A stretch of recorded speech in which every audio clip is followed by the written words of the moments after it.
We turn now to our political panel. Jerry Seib is the Washington bureau chief for the Wall Street Journal. Jamel Bouie is the chief political correspondent for Slate magazine. Nancy Cordes is our CBS News congressional correspondent, and we welcome Ben Domenech to the show. He's the publisher of The Federalist. Jerry, I want to start with you. Donald Trump had a little trouble with Hugh Hewitt. Based on the way things have been going, his poll numbers will only increase. Probably so. Exactly.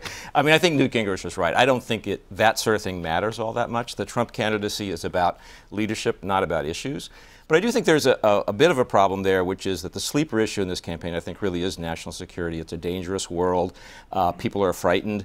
The question then becomes, do you trust the person to lead in a dangerous world? And that's a question more of demeanor than issues or policy. Ronald Reagan would not have done well on that test, but he had the right demeanor. People trusted him. That's the question for Trump, not does he know the names. Right, temperament question. Ben, in conservative circles, there have been opponents of Trump who have tried to grab one of these moments and said, aha, you see, here's the... But it hasn't worked. Is there an emerging case that, or does this provide an opportunity among conservatives to come at Trump? I really don't think that it does. The fact is that condescension from political elites, even within the Republican Party, is actually now something that entirely accrues to Trump's benefit, because people who support him interpret it as condescension directed toward them. And their general attitude, I think, is, to Jerry's point, not so much a sophisticated knowledge of the various names of people operating within foreign policy or national security, but just will this person do the right thing when the moment calls for it? And I think that that's something that Trump really stands up and delivers. He could actually stand on national television in front of a map of Iran and just make exploding noises for 15 minutes, and it would amount to a more credible and, I think, sophisticated view of foreign policy and national security than Republicans have heard from many of their leaders for years. Jamel, what do you make of this? Is any other candidate in the Republican field have a chance to take advantage of this foreign policy angle? I think perhaps Rubio does, since this is an area of his expertise. And I think of all the candidates, Rubio is probably the one who's best positioned to be acceptable to everyone. And so if Trump declines over the next couple of months, I think when Trump declines over the next couple of months, Rubio will be... That is not inevitable. But I think that's going to happen. I think Rubio is well positioned to sort of show himself as the person who can really capitalize on this underlying issue of national security. And that's his argument, which is you got to know some stuff. You can make decisions between option A and B, but if you don't know option C exists out there. Right. Nancy, Hillary Clinton, who you spend some time thinking about, how do they see Donald Trump? I heard about a group of Clinton fundraisers together at a party, and all they apparently were talking about was Donald Trump. Well, I think her concern and the campaign's concern when it comes to Donald Trump is that he makes everyone else in the field look mainstream, and they are trying to get the message out there that when it comes to issues like Planned Parenthood, immigration, that a lot of the Republican field is right there with Donald Trump when it comes to policy. But they're afraid that to the average voter, they see Donald Trump's positions and then they see someone like Jeb Bush and they're going to say, oh, you know, he's right down the middle. That's great. An independent voter might like that. And so they're really engaged in trying to show that when it comes to policy, the Republican candidates are more alike than different. I think the RNC actually handed those Democrats a tool with that pledge, right? The pledge asking all candidates to support the eventual nominee. Now, next year, you know, Jeb Bush has signed it. I think a few others signed it. Trump signed it, obviously. You can very easily say it to, you know, any Republican who's nominee next year. Well, you said you'd support Trump. Do you support these things that Trump said? What do you make of the pledge, Jerry? Look, I think Reince Priebus had a really good week, the Republican National Committee chairman. I mean, first of all, he works behind the scenes to get Carly Fiorina, your previous guest, in the second debate, which was a big deal. I think having her on the outside would have looked bad. And on the main stage of that debate. On the main stage of the main debate. I actually think that getting the pledge signed was a real plus, because it takes an elephant out of the room for Republicans. This was a problem. It created a lot of uncertainty. Donors were saying to the Republican National Committee, well, I'm not going to give you a bunch of money if somebody from within the party is going to blow it up after I do that. Blow it up by running as an independent. By running as an independent, and this creates a little bit more calm for the time being until the next phase. But for now, I think that was a big deal. Although there's nothing binding about it. And Donald Trump can certainly, a couple months from now, say, well, they didn't live up to their end of the bargain, or I don't think that the person who's the nominee is going to go the distance, so I've got no choice but to become an independent. A good negotiator would never be so bound. Ben, you wrote about the threat that Trump poses to the Republican Party. What did you mean? Well, I think that there is a real threat that Trump poses, and that is namely that he has tapped into a group of Americans who feel that the large elites of both parties have ignored their priorities, that they are out of step with them, not just on immigration, but on trade, and certainly on the priorities that they have when it comes to politics. This is a disaffected group of people, and what you see typically when you look at these polls is that Trump performs the best among people who have not typically voted in primaries before. That to me is dangerous for a number of reasons, but particularly because we've seen the path in Europe that happens when parties turn towards populism, nativism, nationalism, xenophobia, things of that nature. And I think that the danger for the Republican Party right now is that Trump is speaking for a group of people. He is their avatar in a way that I think a lot of other political candidates are not, in opposition to the priorities of the Republican leadership in Washington. And I think that his effect on the Republican Party could be tangible regardless of whether he wins the nomination or not. He really does speak for those people. Jerry, what do you make of, Jeb Bush has tried to pick up a little bit on what Ben's talking about. This week he amped up his attacks. Aide to Governor Bush said, we're going to fight for it now. How's that fight going? Well, I think it's problematic, but I do think they're better off fighting than not fighting because it's a two-way flow here. Donald Trump is attacking Jeb Bush more than anybody else, which says to me that if you're in Donald Trump's world, you look at the establishment group, and that's really what everybody else is outside of Ben Carson and Carly Fiorina. They still think Jeb Bush is the most likely alternative to emerge from that establishment group, and therefore you have to take him down starting now. So I think it's a two-way street. I think Jeb Bush decides you look weak if you don't fight, and the Trump world looks at Jeb Bush and says, well, he's the most likely anti-Trump candidate, so we better go after him now. Jamel, what do you make of the other non-Trump candidates and how that all sorts out? You know, I'm looking at the sort of the establishment group, and that's Jeb Bush, that's Rubio, that's Kasich, that's I think Scott Walker to a certain extent, that's Chris Christie to a certain extent.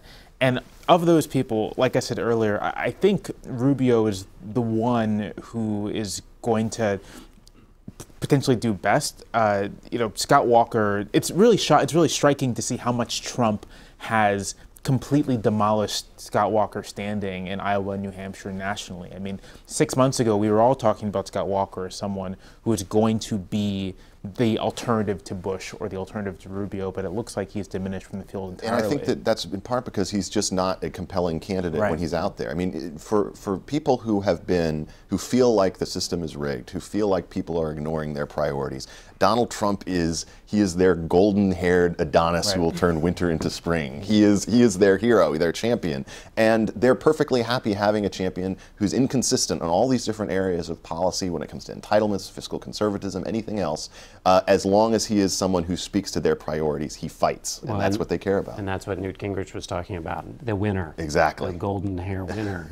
So maybe we'll pick up on that. All right, we'll be right back with our political panel to discuss the Democrats and a new poll in New Hampshire. Stay with us. Some of our CBS stations are leaving us now, but for most of you, we'll be right back with a lot more Face the Nation, including our book panel. Stay with us.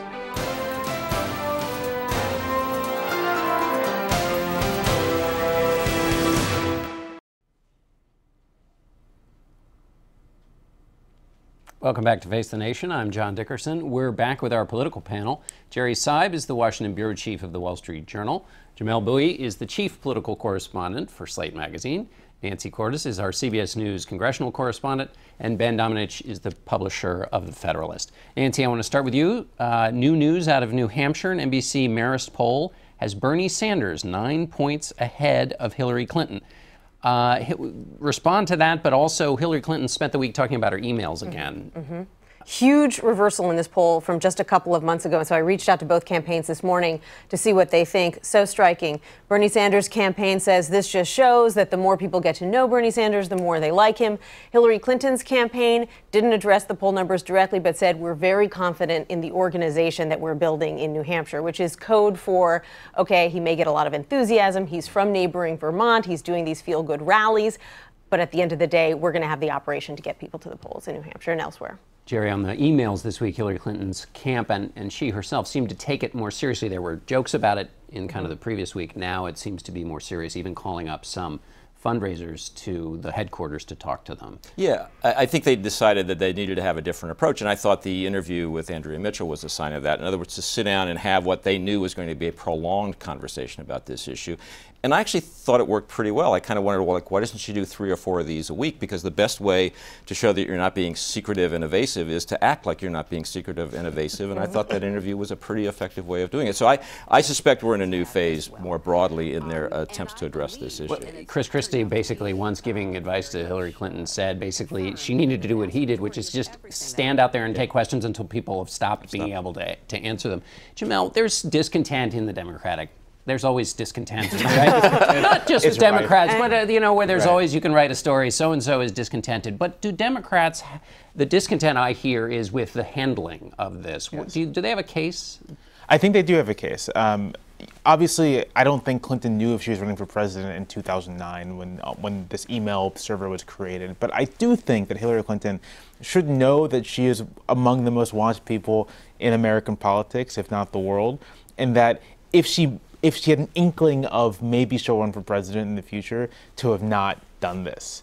It doesn't necessarily mean that the email server is illegal or criminal or anything. It's just, I think, bad political judgment from someone who really should know better. And I think what grates Democrats is the you should know better fact of all of this. I think the attitude among Republicans, certainly in 2008, many Republicans, was that Hillary Clinton was someone who was a more responsible and more trusted person when it came to just the responsibility of governance, and that was something that they understood even within the context of the Democratic primary. I think now this is a revelatory moment for a lot of people because you knew this was going to be an issue, yet you still continue to do this. The questions being raised now about the staffer that she employed that may raise all sorts of ethical questions that the Congress is only just beginning to look into. I think this is going to continue to be a story, and that she does need to engage in that kind of open approach to answering questions. It's actually slightly worse because the cynics are now saying she did this precisely because she knew she was going to run for president. So that's a no-win situation. Nancy, you were with Joe Biden this week. I want to talk about him quickly before we end. He talked about whether he would run or not. Very emotional. Very emotional, raw, anguished. He did not look like someone who is ready to make a decision one way or the other anytime soon. He said he's trying to figure out if he has the emotional energy to run.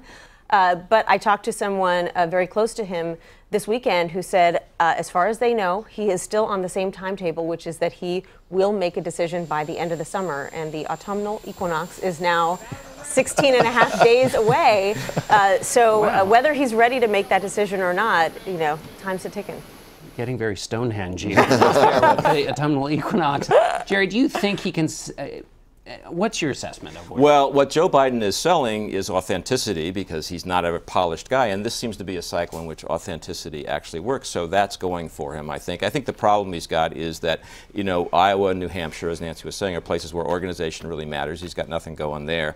And he gets to the South after that, and that's a place where the large minority African-American vote is very, very heavily favors Hillary Clinton, and that's a bit of a problem. So he's got to find a path, and it's not actually obvious what that path is. It's not clear that path can be on the issues either, because on economic issues, he's not really that far from Hillary Clinton whatsoever. And on issues that might appeal to African American voters in the South, he has this long history of being essentially a drug warrior. And he's very vulnerable to that if it comes up in the context of a primary. He does have deep ties, though, in South Carolina. He vacations there. He knows a lot of people there. In fact, those are some of his strongest supporters, pushing him to run. Sorry, we're going to have to leave it there, Nancy. Thanks so much to all of you. We'll be right back in a moment.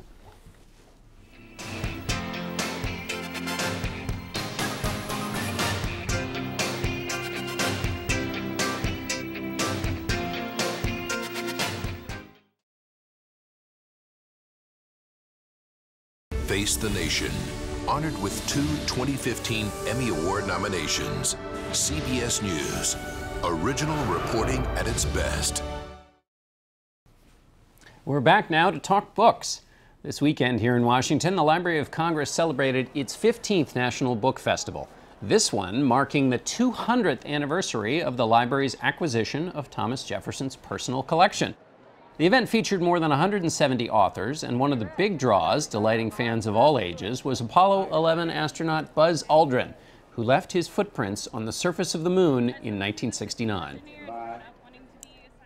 Buzz Aldrin is here with us now to talk about the next step for the U.S. space program in the mission to Mars and his newly released children's book, Welcome to Mars.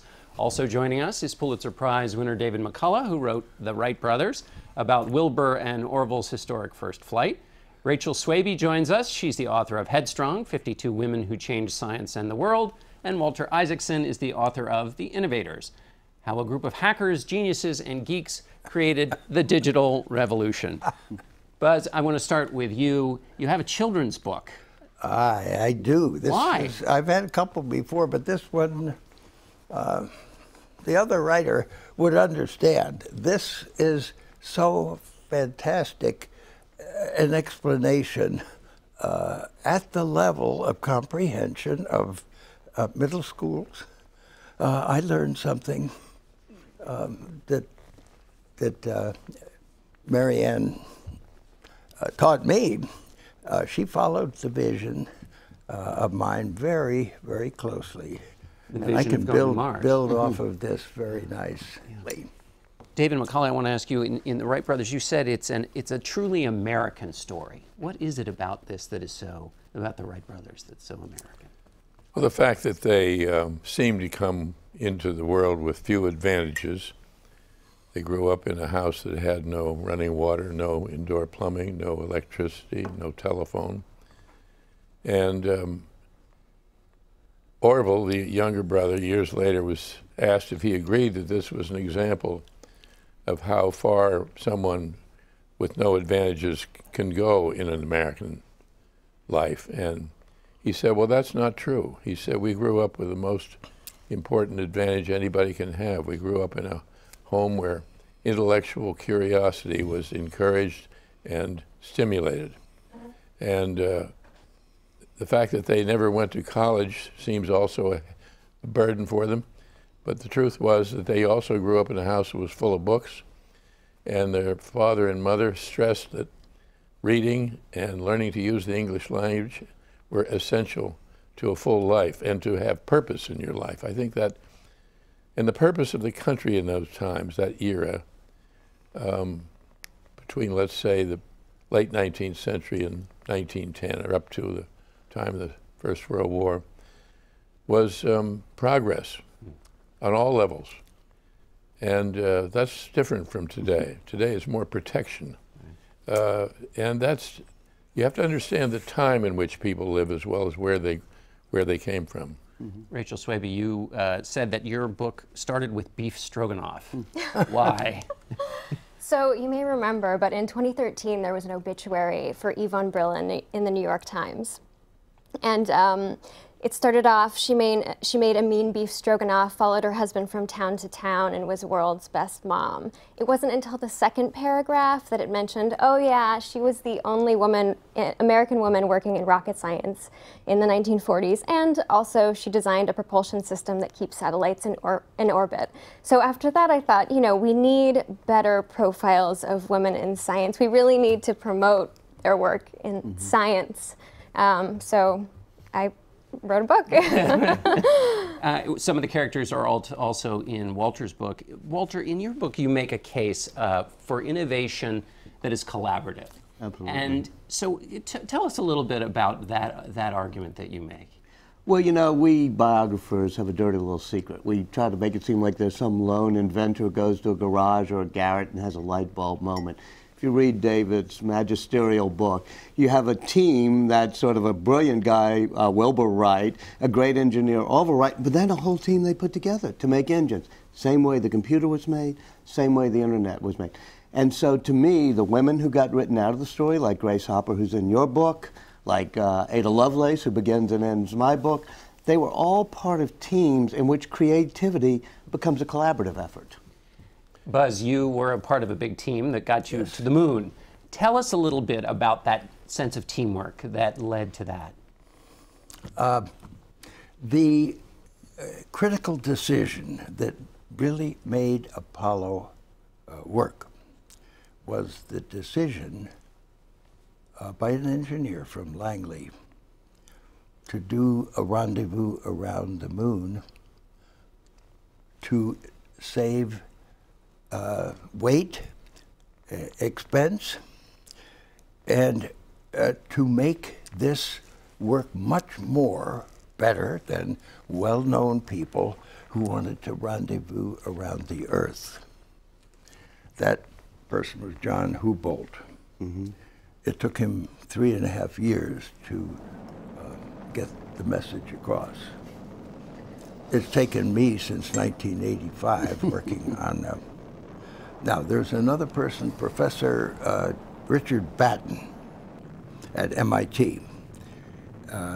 And he and an engineer worked on a spacecraft that was going to go to Mars, take one picture, circle around, and land in the Gulf of Mexico. No contact with the Earth at all. Navigating only, self-contained, autonomous navigating by measuring the angle between a star and the lit horizon, either on the top or the bottom, over and over again. That navigation system inspired many of us at MIT, but it was used in this proposal to send this spacecraft to Mars and back with one picture. That is, without a doubt, why MIT, together with other institutions and manufacturers, won the guidance and navigation contract for the Apollo mission. Walter, I want to ask you about where these ideas come from.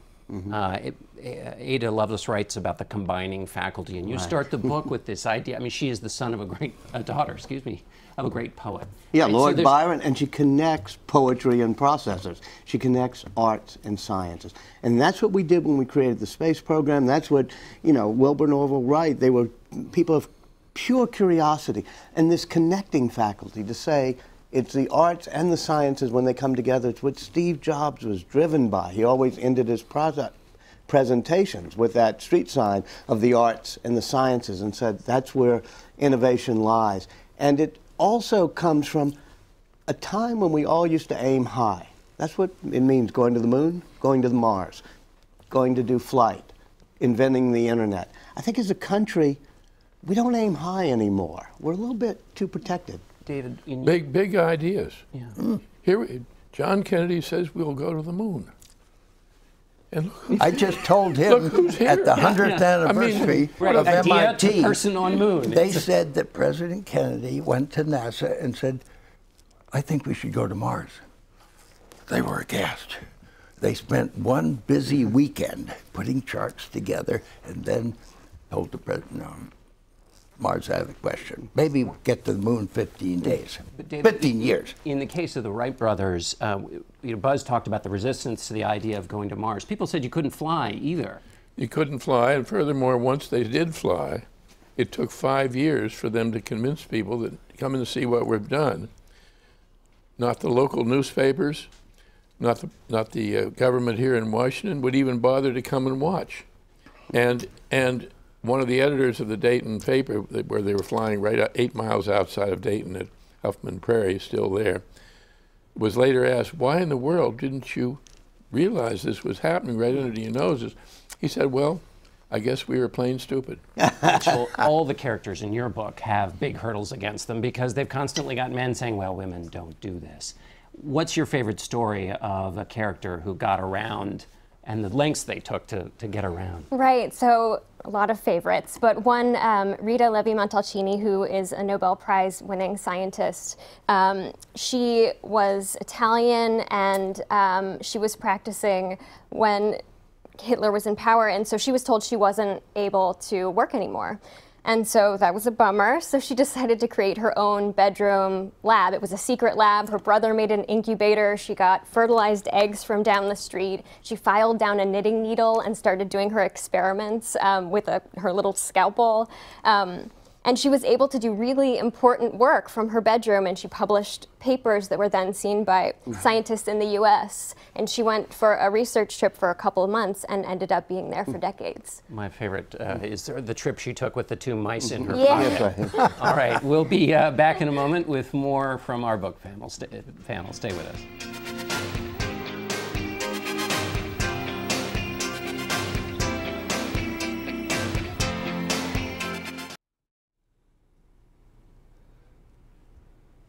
And we're back with more from our authors panel. Walter, I want to start with you. We were talking about perseverance in the face of opposition.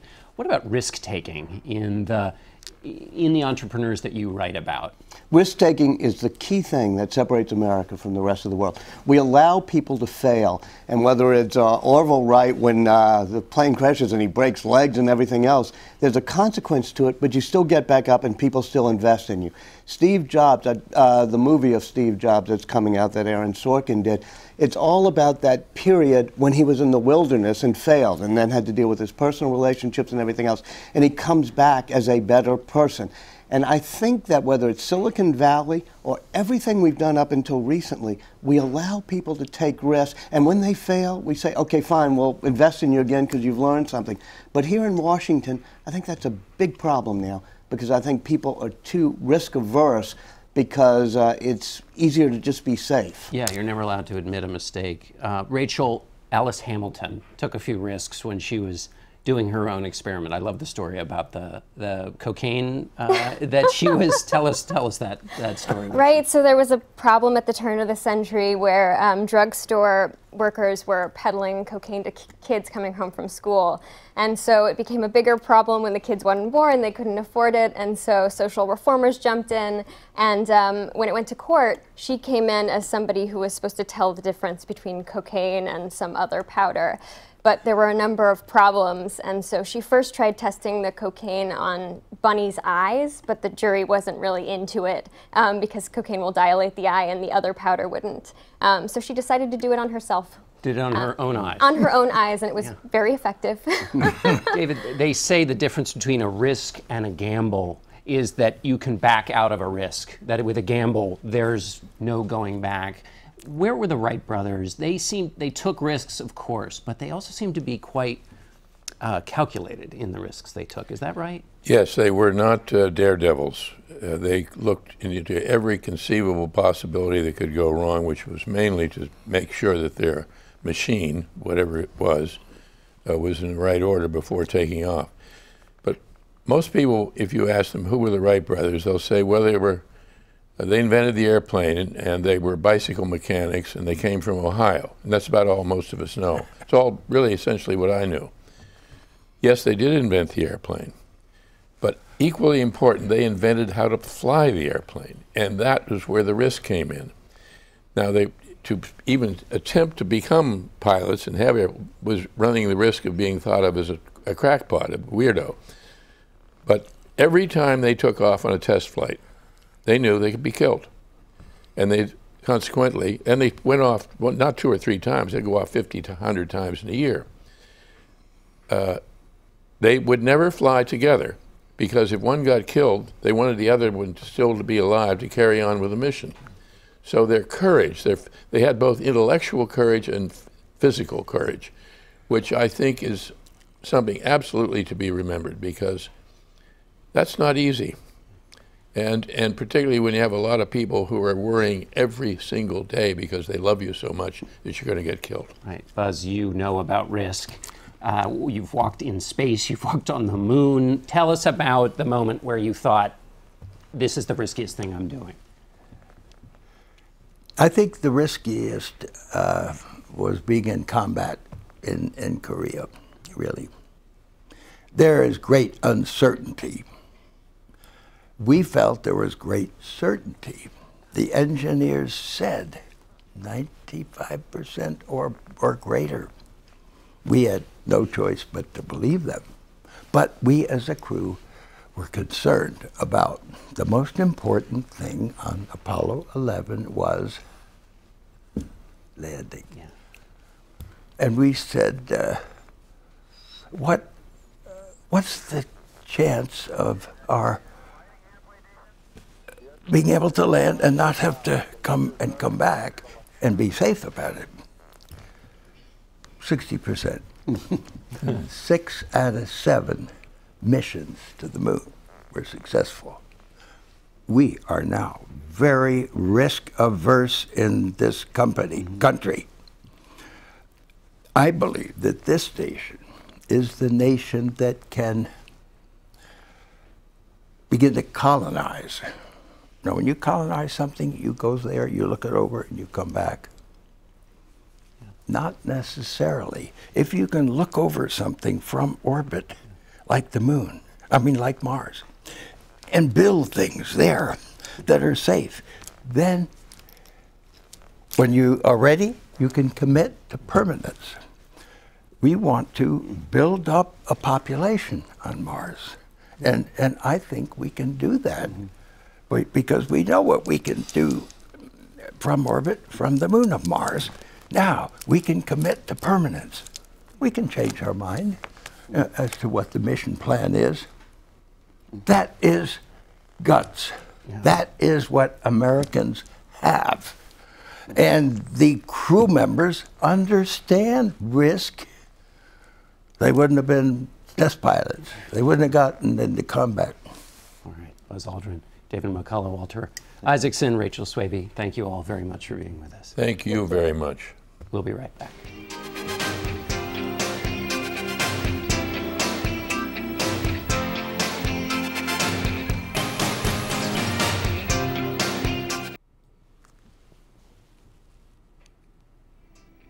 That's it for us today. Until next week, for Face the Nation, I'm John Dickerson.